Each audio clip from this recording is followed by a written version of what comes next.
Les ablutions mineures, euh, je vais vous parler comment on se nettoie juste avant d'aller prier.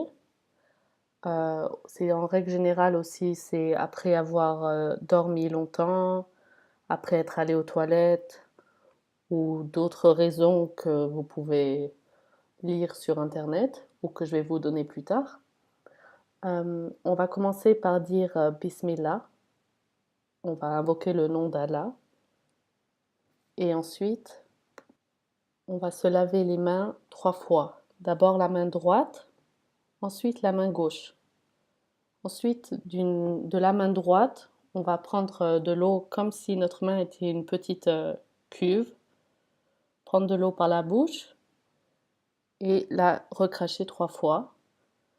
Puis toujours de la main droite, prendre de l'eau dans le nez, l'aspirer, la recracher 3 fois. Puis se laver le visage avec les 2 mains. On est sûr que tout le visage est bien mouillé, enfin pas mouillé trempé, mais mouillé. Ensuite, on va se laver les avant-bras, les poignets au coude. Euh, D'abord le droit, 3 fois, puis 3 fois le gauche. Ensuite, on va passer avec les 2 mains de l'eau sur les cheveux. Moi, d'abord, je les passe de manière du front à la nuque, puis de la nuque au front. Mais ça peut se faire qu'une fois aussi. Puis une fois les oreilles avec les index.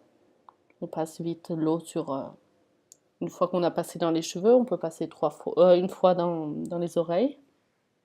Et enfin, 3 fois le pied droit, puis 3 fois le pied gauche, jusqu'au talon, juste au-dessus du talon. Je ne sais plus comment on appelle ce nom.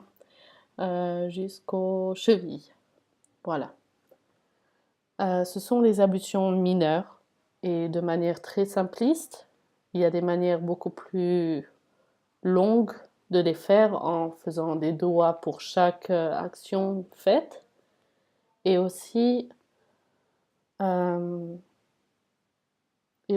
pour en fonction des raisons. Il y a beaucoup de raisons. Il y a certaines écoles islamiques qui vont dire pour cette raison il faut le faire, pour d'autres raisons il ne faut pas le faire. Mais en tout cas, quand on doute de ne pas avoir nos ablutions, il faut faire les ablutions. Voilà, merci.